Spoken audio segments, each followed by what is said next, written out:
Bonjour, c'est Damien Bernal, je vous retrouve aujourd'hui pour inaugurer cette nouvelle série de vidéos. Donc comme je vous l'annonçais hier, j'ai décidé de faire une série de vidéos pour vous dire pour tel objectif, quels sont les meilleurs paramètres pour obtenir le meilleur de l'objectif. Donc comme vous le savez, chaque objectif a une ouverture et une focale, si c'est un zoom, qui lui permet d'avoir un meilleur piqué qu'une autre. Donc c'est pas linéaire, vous avez toujours un paramètre, une ouverture, une focale, combinée à une ouverture qui permet d'obtenir le meilleur. Donc l'idée c'est de faire une vidéo par objectif et pour vous dire si vous avez tel objectif, regardez, mettez-vous à telle focale avec telle ouverture et voilà, vous aurez le meilleur piqué.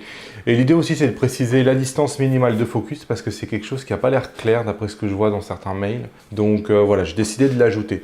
Donc le premier objectif pour inaugurer cette série, c'est le XF1655 2.8 WR. Donc c'est une focale haut de gamme de chez Fuji. Donc sachez que pour cet objectif-là, donc la distance minimale de focus est entre 30 et 40 cm selon que vous êtes en début ou en fin de plage. Le piqué est maximal donc à f4 si vous vous mettez à 16 mm et à 5.6 pour toutes les autres focales. Donc f4 pour le 16 mm et 5.6 pour toutes les autres focales.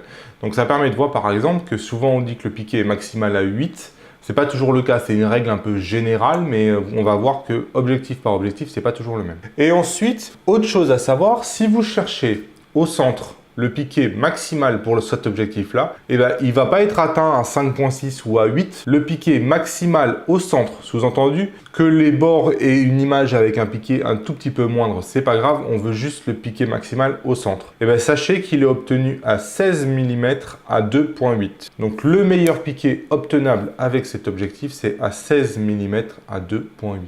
Donc voilà, tout ça pour dire qu'on se rend bien compte que sur cet objectif-là, grosso modo, si vous ne voulez pas l'apprendre par cœur, il faut être aux alentours de 4, 5.6 pour avoir les performances maximales. En deçà, vous n'êtes pas au max et au-dessus, pareil.